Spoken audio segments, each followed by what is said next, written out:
NFL fans don't just love, they also hate. Do you have anything to say about the Cowboys? We suck.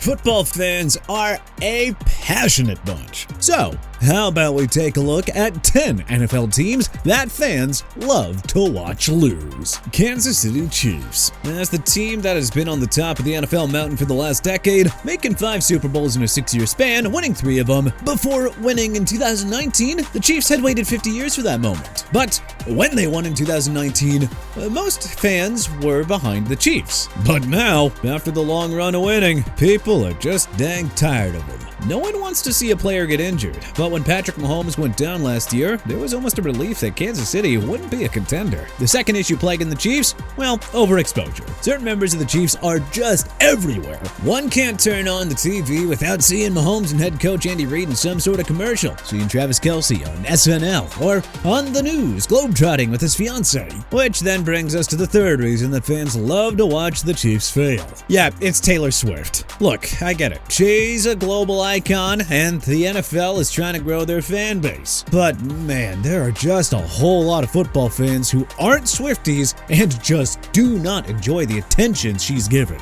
There will be a time non-Chiefs fans won't enjoy watching them fail, but that time is not now. New England Patriots. Much like the Kansas City Chiefs, the Patriots had a very long run of success. In fact, the run they had might be one of the most impressive runs in professional sports. With Bill Belichick as the coach and Tom Brady as the quarterback, the Pats would go on to make the playoffs 17 times over a 20-year period.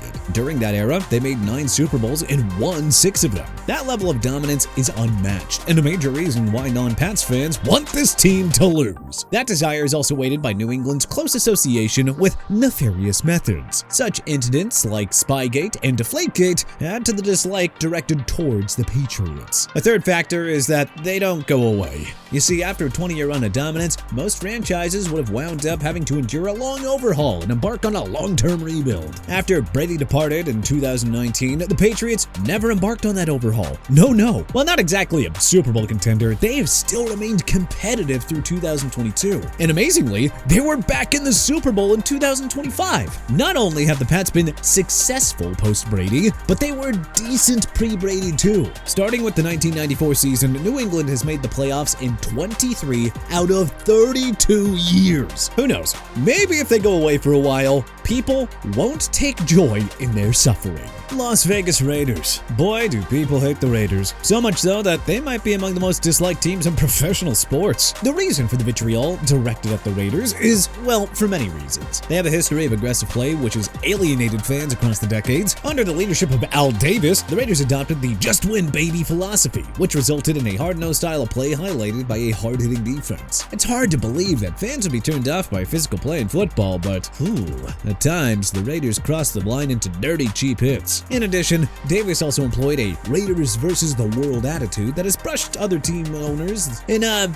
kind of wrong way. It didn't help matters that Davis sued the NFL over relocation and antitrust rules. Relocation has also been another reason why fans kind of dislike this franchise. So, will the Raiders be happy in Vegas, or will they move to some other city in a few years? Who knows? Washington Commanders. The first issue that non-Washington fans have is, well, the ownership history of Dan Snyder. Without a doubt, Snyder is one of the most disliked owners in the sport. It's been widely reported that the Washington front office is a toxic work environment. Widespread allegations of bullying, intimidation, sexual harassment. These things have existed for years, and they even resulted in an investigation by the House of Representatives. Snyder also meddled in the team's on-field issues and roster building, which led to poor on-field products. Which brings us to the second issue.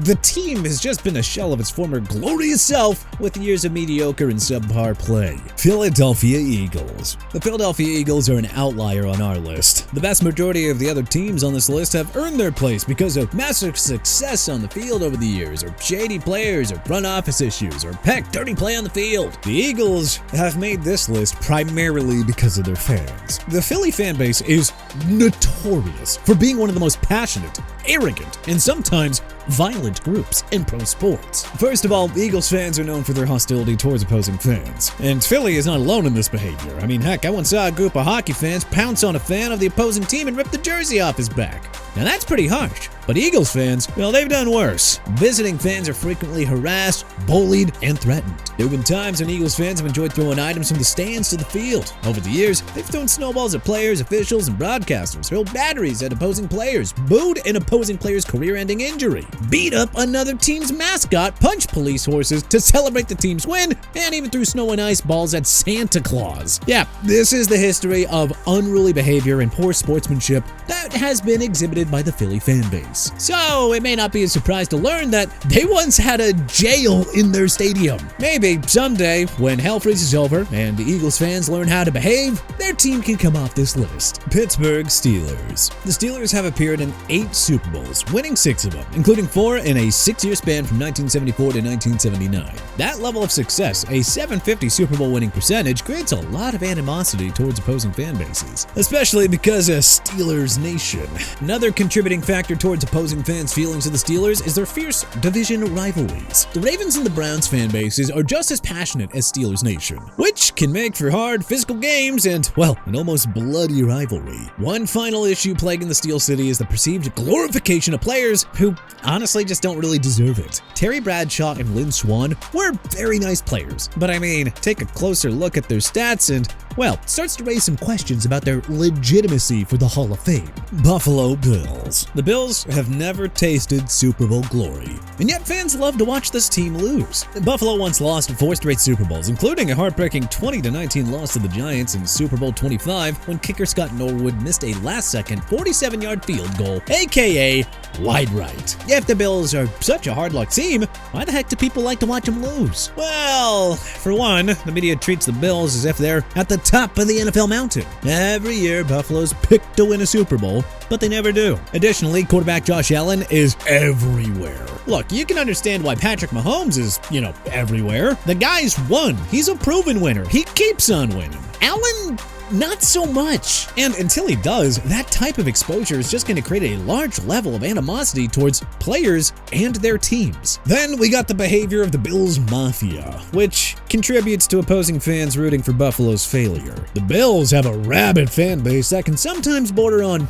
boorish and objectionable, although they are not quite at the level of the Philly fan base. From harassing and throwing things at opposing players and their fans, to dangerous WWE-like tailgating stunts, to physical altercations with opposing players, the Bills Mafia certainly has created their own enemies. New York Jets. Let's be honest, gangrene always finds new and interesting ways to bottom out. Is there any other franchise that has had a head coach resign one day after accepting the position by writing his resignation on a napkin? How about a head coach who appeared with his wife in a foot fetish video? Let's talk about some on-field shenanigans now. Who remembers the butt fumble? A linebacker punching the starting QB and breaking his jaw? Look, there's a lot more, but we gotta keep this brief. It's not just that they lose, it's how they lose. And so long as they keep losing, Jets fans won't be happy, but, well, I think the rest of the NFL world will. Dallas Cowboys. Dallas is a mix of all the reasons people hate a sports team. First off, success. They are tied for second all-time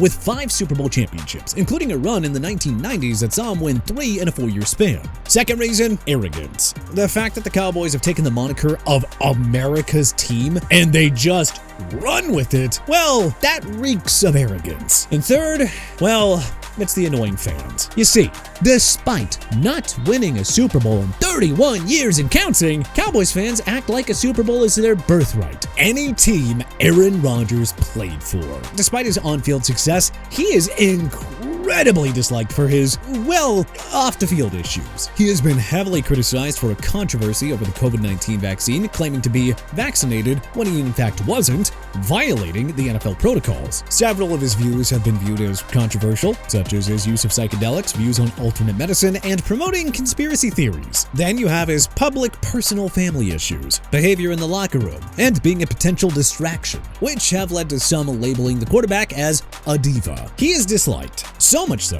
that fans will hate any team that he's on. But hey, what NFL team do you think fans love to watch fail? Is there a team we should have included on our list? Let us know in the comment section below. If you like this video and learned a thing or two, then clicking the like button helps us out a ton.